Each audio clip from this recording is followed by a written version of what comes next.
Hey there. Ever think about uh, how amazing it is that our bodies can heal?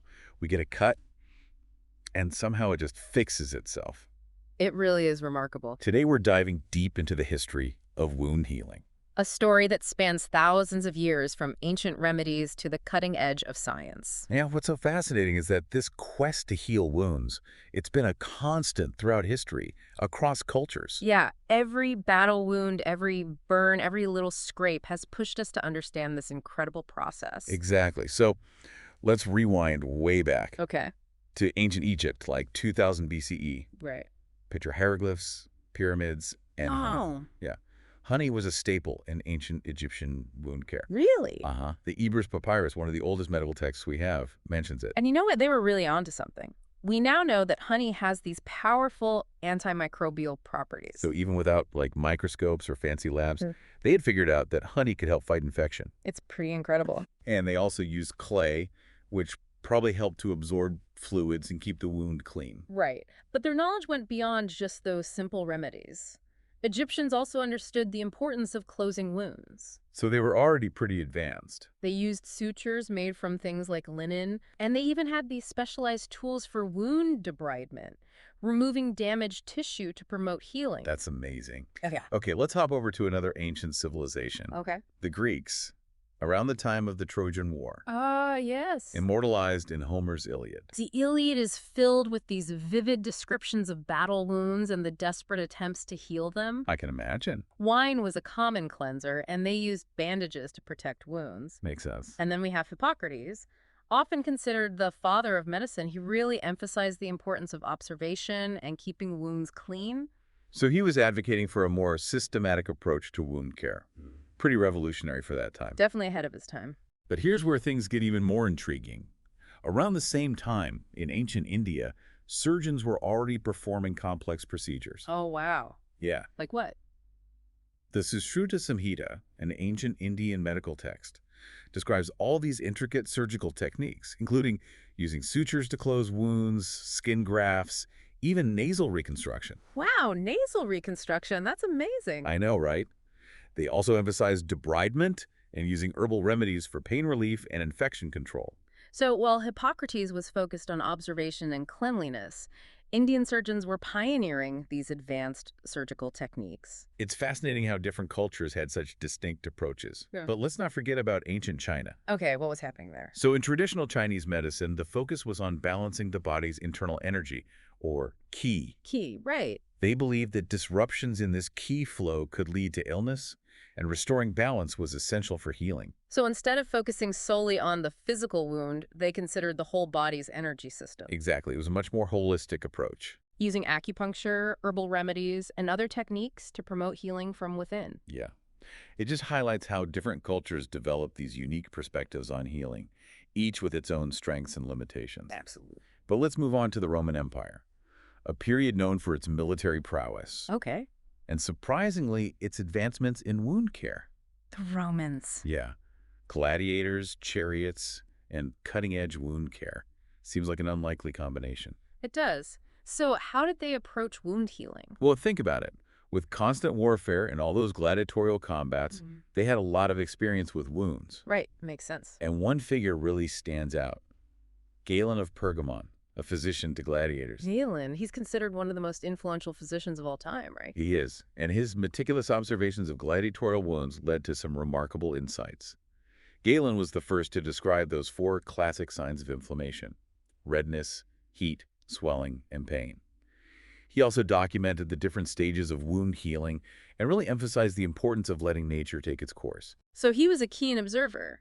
But did all of his ideas hold up over time? Not quite. He had this idea about laudable pus, believing that the presence of pus in a wound was a good sign of healing. Wait, pus? Isn't that a sign of infection? Exactly. But Galen's influence was so strong that this misconception persisted for centuries. It just shows how even the most brilliant minds can be limited by the knowledge of their time. That's a good point.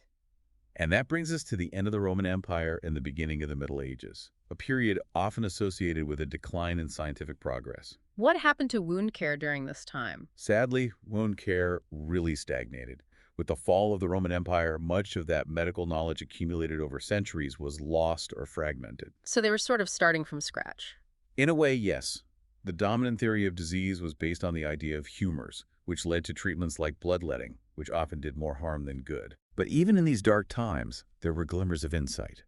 Some herbal remedies with antimicrobial properties continued to be used, even though the understanding of bacteria was still centuries away. So they knew these herbs worked, they just didn't fully understand why. Exactly. But what about surgery? Was it still being practiced during the Middle Ages? I would imagine so. It was, but often in really dire circumstances, like on the battlefield. Imagine surgeons operating without anesthesia, sterilization, or even a basic understanding of anatomy. That's horrifying. It must have been incredibly painful and dangerous. It was. Infection must have been rampant. I can only imagine. It was a grim time for surgery. Surgeons often relied on cauterization with hot irons to stop bleeding, which caused immense pain and tissue damage. And with that limited understanding of infection, many patients succumbed to sepsis or other complications. So while there were some attempts to heal, it was a far cry from the advancements made in previous eras. It seems like a really dark period for wound care. It was, but things eventually started to improve, right? Yeah. They did. After the darkness of the Middle Ages came the Renaissance, a period of renewed interest in art, science, and the human body. And this reawakening had a profound impact on wound care. So finally, a turning point. What were some of the key breakthroughs during the Renaissance that pushed wound care forward? One of the most significant figures of the Renaissance was Ambroise Paré, a French barber surgeon. He served in the French army during the Italian Wars, where he witnessed firsthand the horrors of battlefield surgery. It's hard to imagine the conditions they were facing back then. Absolutely. And one of his most famous contributions was a complete accident. During a battle, he ran out of boiling oil, which was the standard method for cauterizing wounds at the time. Desperate, he created a gentler ointment made from egg yolks, rose oil, and turpentine. A much gentler approach than boiling oil. Hmm. But did it actually work? Surprisingly, yes. He noticed that the wounds treated with his ointment healed much better than those cauterized with boiling oil. This accidental discovery led him to question that long-held belief that cauterization was necessary to prevent infection. It's amazing how sometimes the most groundbreaking discoveries happen by chance. But Paré's contributions didn't stop there, did they? Not at all. He also revolutionized amputation techniques. Really? He introduced the use of ligatures, threads used to tie off blood vessels, reducing blood loss and pain during amputations. It's hard to believe that such a brutal practice was the norm for so long, Paré was truly ahead of his time. challenging traditional methods and seeking more humane and effective treatments. He was a true innovator. His work, along with the contributions of other Renaissance figures like Andreas Vesalius, who revolutionized the study of anatomy, laid the groundwork for a more scientific approach to wound care. So the Renaissance was a time of rediscovering ancient knowledge and challenging long-held beliefs, which ultimately led to some significant advances in wound care. But it seems like there was still a major piece of the puzzle missing. You're right. They still didn't fully understand the cause of infection. They knew that keeping wounds clean was important, but they didn't know about bacteria or how they spread. That makes sense. It's hard to fight an enemy you can't even see. So when did this understanding of bacteria finally emerge? When did we finally start to see that invisible world that was impacting wound healing so dramatically? That would have to wait until the 19th century, with Yeah. the birth of microbiology. And that, my friend, is where the story gets really interesting. Okay, I'm on the edge of my seat. Let's dive into the world of microscopes and bacteria. This is where things really start to shift, right? Absolutely. The 19th century marked a turning point in our understanding of wound healing. And it all started with a simple question. What causes fermentation? Fermentation, like making beer and wine. What did that have to do with wounds? Well, a French chemist named Louis Pasteur was studying fermentation in the 1850s. He noticed that these microscopic organisms, or germs, were responsible for the process. And this led him to a groundbreaking realization. Could these same germs be causing disease? So he was connecting the dots between these tiny organisms and the processes of decay and spoilage. Like he was peering into a whole new world. Exactly, and his experiments proved that these germs were not spontaneously generated, as many believed at the time, but rather they came from the environment. This must have been a huge shakeup for the medical community. What was the reaction to Pasteur's germ theory? It was met with skepticism at first, Many physicians were resistant to the idea that these invisible organisms could be responsible for disease. I can imagine it's such a paradigm shift. But Pasteur was persistent, and his experiments were irrefutable. It's amazing how one person's curiosity and determination can change the course of history. But how did Pasteur's discoveries about germs specifically impact wound care? Well, around the same time, a British surgeon named Joseph Lister was grappling with the problem of post-surgical infections. He was horrified by the high mortality rates after surgery, with many patients succumbing to sepsis or gangrene. It's hard to imagine the conditions in hospitals back then, before the concept of sterilization was even understood. It was a grim reality. But when Lister read about Pasteur's germ theory, a light bulb went off.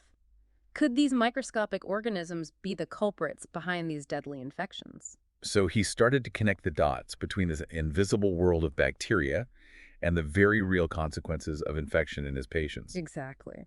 Lister began experimenting with carbolic acid, a chemical used to treat sewage as an antiseptic. Carbolic acid. He meticulously cleaned his instruments, his hands, and even the air in the operating room with carbolic acid. It sounds like he was taking a radical approach, going against the accepted practices of the time. Did his colleagues think he was crazy?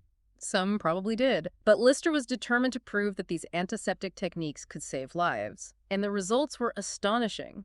The infection rates in his surgical wards plummeted dramatically. So he was proving the power of antisepsis even though many still doubted the existence of these invisible germs. It was a triumph for Lister and for the burgeoning field of microbiology. And soon, other surgeons began adopting his methods, leading to a dramatic reduction in post-surgical infections worldwide. It's incredible to think that something as simple as washing your hands and sterilizing instruments could have such a profound impact on patient outcomes. It seems so obvious to us now. But it was a revolutionary concept back then. It really was. And Lister's work, along with Pasteur's groundbreaking discoveries, ushered in a new era of wound care, one based on a scientific understanding of infection and the importance of preventing its spread. So finally they could see the enemy, even if it was microscopic. Yeah. But were they able to actually fight these bacteria once an infection took hold?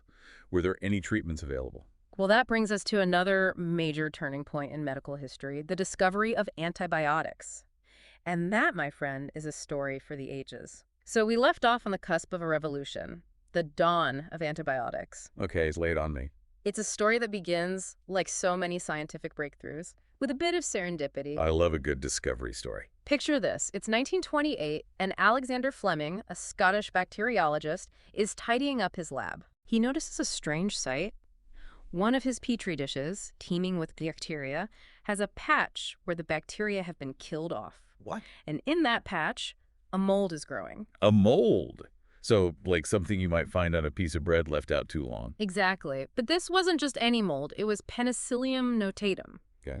And it was producing a substance that was lethal to the bacteria. Fleming named this substance penicillin. Hold on. So the cure for deadly infections was literally just sitting there in a moldy petri dish. Well, it's more complicated than that. While Fleming recognized penicillin's potential, extracting and purifying it for medical use was a whole other challenge. Right. It took over a decade and the efforts of scientists like Howard Florey and Ernst Chain before penicillin could be mass-produced. I see. But I imagine the timing of its mass production was pretty significant, considering World War II was raging. You're absolutely right. World War II became the proving ground for penicillin. Battlefields littered with wounded soldiers facing infections that were often more deadly than the injuries themselves. Gas, gangrene, sepsis. Death sentences. But then penicillin arrives, and suddenly these infections become treatable. Imagine being a soldier lying in a field hospital expecting the worst. Yeah. Then this new drug arrives, and against all odds, you start to recover. Penicillin wasn't just a medicine, it was a symbol of hope in a time of unimaginable suffering. It's hard to comprehend the impact. How does it actually work? Yeah, how does it work? Penicillin targets the cell walls of bacteria, which are essential for their survival. Okay. It's like disrupting the foundation of a building. Human cells don't have the same type of cell wall, so penicillin can target bacteria without harming us. So it's like a magic bullet, seeking out and destroying the bad guys. No wonder it was hailed as a miracle drug. But I've heard that there's a downside to this story. Antibiotic resistance. Yeah, the shadow that loomed over the antibiotic miracle. As penicillin became widely used, bacteria, in their constant struggle for survival, began to evolve ways to resist it. So even as this incredible tool emerged, the battle against bacteria was far from over. Exactly. It became an arms race. As soon as a new antibiotic was developed, bacteria would find ways to resist it, requiring scientists to develop yet another new drug. It sounds like a constant game of catch-up. Mm. Where do we stand now in this battle against antibiotic resistance? It's a pressing issue, especially in wound care. We're seeing more and more infections caused by multi-drug resistant organisms, or MDROs like MRSA, which are notoriously difficult to treat. So what can we do? Are we destined to lose this battle? Not necessarily. We need to be smarter about how we use antibiotics, avoiding overuse and unnecessary prescriptions. Right.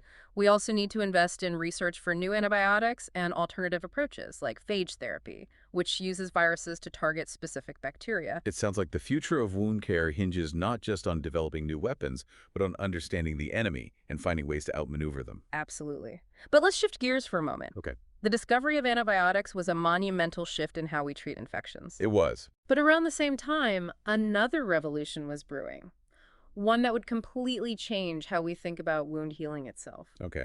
I'm intrigued. What was this other revolution? For centuries, the conventional wisdom was that wounds healed best when kept dry, exposed to air. Yeah, my mom always told me to let us scrape air out. Think about it. We used to let scrapes scab over, believing that scabs were a protective barrier. But it sounds like that wasn't quite right. You're catching on. In the 1960s, a British surgeon named George Winter challenged this long-held belief. He conducted a groundbreaking study on pigs, which have skin very similar to ours. Okay, pigskin and wound healing, it sounds interesting. He created identical wounds on the pigs and covered some with a dressing that kept them moist, while leaving others exposed to air. Gotcha. And the results were astonishing.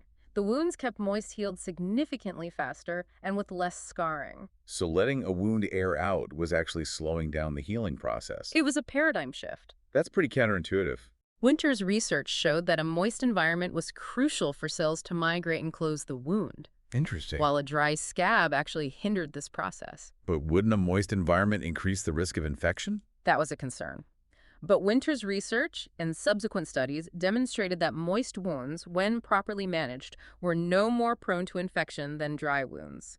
It was about finding the right balance of moisture Okay. and preventing bacterial overgrowth. So this discovery must have had a huge impact on how we treat wounds today.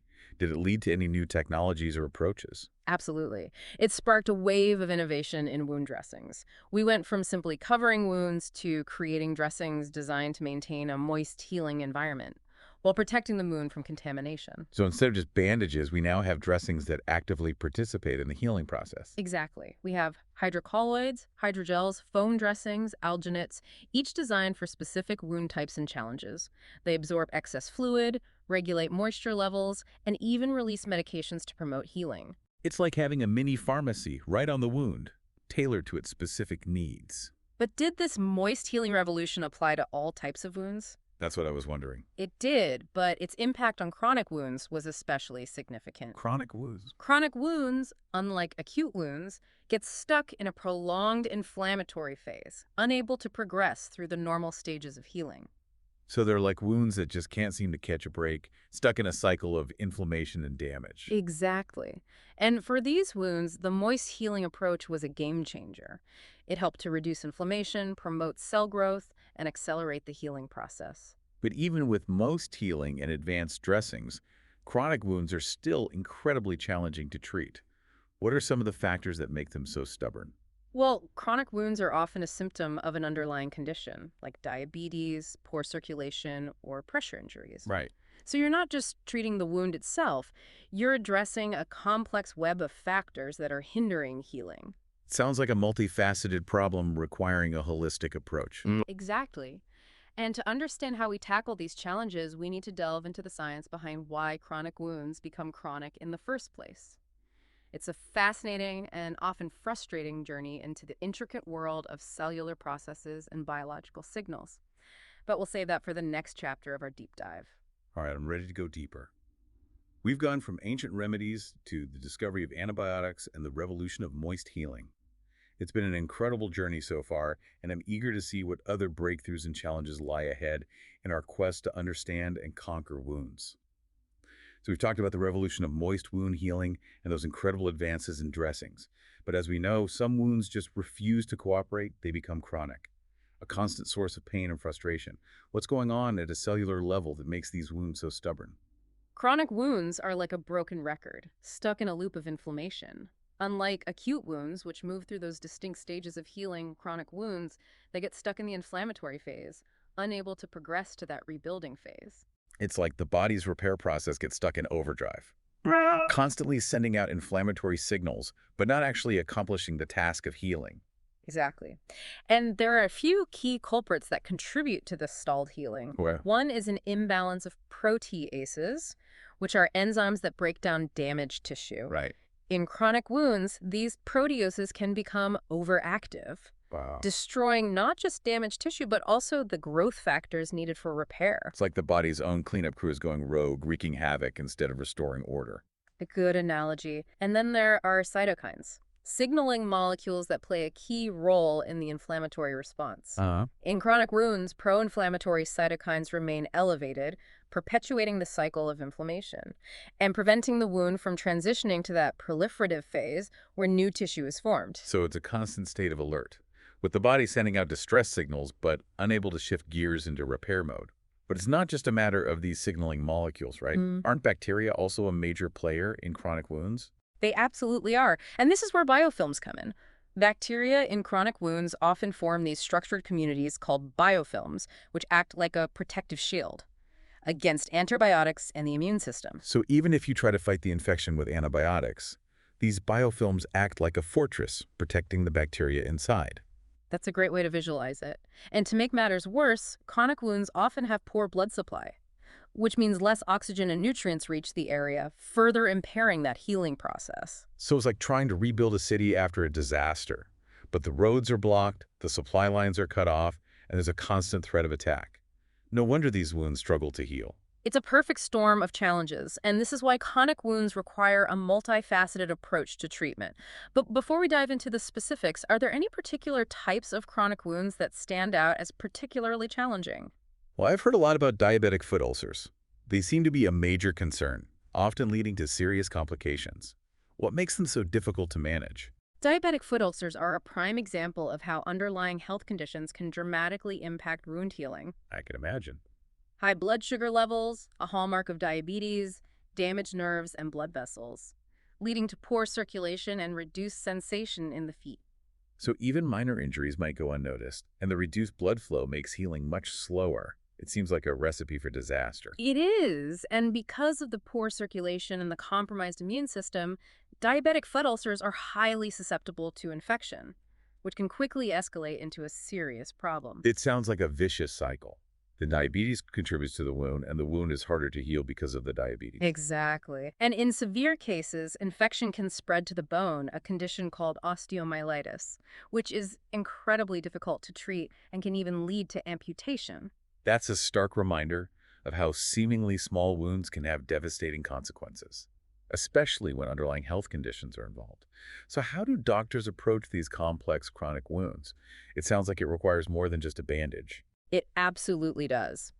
Managing chronic wounds is like solving a puzzle, addressing each piece of the problem. Okay. One of the first steps is often debridement, which is the removal of dead or infected tissue. It makes sense. You need to clear out the debris and create a clean slate for healing to begin. Exactly. And there are different methods of debridement, from surgical removal to using enzymes that break down that dead tissue. The goal is to create a healthy wound bed that's conducive to healing. So once the wound is cleaned up, what's next? How do you encourage those stubborn cells to start rebuilding and closing the gap? One of the most effective treatments for chronic wounds, especially large or complex ones, is negative pressure wound therapy, or NPWT. And I've heard that. It involves some sort of vacuum device, right? Right. A specialized dressing is applied to the wound, and a vacuum pump gently draws out excess fluid and stimulates blood flow to the area. It's like giving the wound a turbo boost of healing power. So it's not just about keeping the wound moist, but also about actively promoting circulation and removing factors that hinder healing. Exactly. And studies have shown that NPWT can significantly accelerate healing in chronic wounds, leading to faster closure times, reduced infection rates, and even fewer amputations. That's amazing. It's a testament to how technology can be harnessed to support the body's natural healing abilities. But beyond MPWT, what other tools are in the modern wound care arsenal? Well, we've come a long way from simple bandages. We now have a wide range of advanced wound dressings, each designed to address specific challenges. We have dressings infused with silver to combat infection, foam dressings that absorb excess fluid, hydrogels that maintain moisture, and even dressings that release growth factors to stimulate cell growth. It's like having a customized toolkit for wound care, with each dressing playing a specific role in the healing process. Exactly. And beyond dressings, we also have biologics, which are essentially proteins that mimic the body's natural healing signals. Okay. They can be applied to chronic wounds to stimulate cell growth and tissue regeneration. So it's like giving the wound a direct dose of healing power, encouraging those cells to get back to work. That's a good way to think about it. And for some chronic wounds, hyperbaric oxygen therapy, or HBOT, can be beneficial. Hyperbaric oxygen therapy. It involves breathing pure oxygen in a pressurized chamber, which increases the amount of oxygen delivered to the wound, promoting healing and fighting infection. Wow. It sounds like doctors are pulling out all the stops to tackle these Hmm. stubborn wounds. But is it always a battle? Are there any chronic wounds that can actually be cured? The term cure can be tricky when it comes to chronic wounds. Right. Often the focus is on managing the wound, preventing infection, and improving quality of life. Yeah. But there are definitely cases where chronic wounds can heal completely, especially if those underlying conditions contributing to the problem are addressed. So it's not just about treating the wound in isolation, but also about considering the patient's overall health and addressing any factors that might be hindering healing. Absolutely. Managing chronic wounds often requires a multidisciplinary approach, Okay. involving specialists like vascular surgeons, endocrinologists, nutritionists, and physical therapists. So many people. It's about teamwork, addressing the wound from all angles. It's amazing to think how far we've come in our understanding and treatment of wounds. From ancient remedies to the discovery of antibiotics, the revolution of moist healing, specialized dressings, negative pressure wound therapy, biologics, hyperbaric oxygen therapy. It's been an incredible journey. But what does the future hold for wound care? What are some of the most exciting developments on the horizon? The future of wound care is incredibly exciting. We're seeing a convergence of cutting-edge technologies that are poised to revolutionize how we treat and manage wounds. One area that's particularly promising is smart dressings. Smart dressings. What makes them so smart? Imagine a dressing that can sense changes in the wound environment, like temperature, pH, or even the presence of bacteria, and then respond accordingly. These dressings could release medications on demand, alert doctors to potential infections, and provide real-time feedback on the healing process. It's like having a tiny doctor right on the wound, constantly monitoring and adjusting the treatment.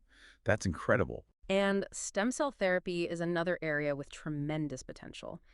Mesenchymal stem cells, or MSCs, have this remarkable ability to modulate inflammation, promote tissue regeneration, and even fight infection. Stem cells are so fascinating. We're still in the early stages of research, but the possibilities are truly exciting. So stem cell therapy could be a game changer for chronic wounds, harnessing the body's own regenerative power to accelerate healing. Exactly. And we can't forget about the role of artificial intelligence and machine learning. AI algorithms are being developed to analyze wound images, predict healing outcomes, and personalize treatment plans. It's like having a supercomputer assisting the doctor, providing insights that humans might miss. It seems like the possibilities are endless. They really are. The future of wound care is bright, driven by innovation, collaboration, and a relentless pursuit of better ways to heal. From ancient remedies to cutting-edge technologies, the story of wound healing is a testament to human ingenuity and our unwavering determination to overcome challenges and restore health. It's been an incredible journey exploring the history and future of wound healing. A story that reminds us of the power of observation, innovation, and the constant quest to understand the amazing complexities of the human body. Thanks for sharing your expertise and taking us on this fascinating deep dive. It's been my pleasure. The story of wound healing is far from over, and I have no doubt that future chapters will be filled with even more remarkable discoveries and breakthroughs.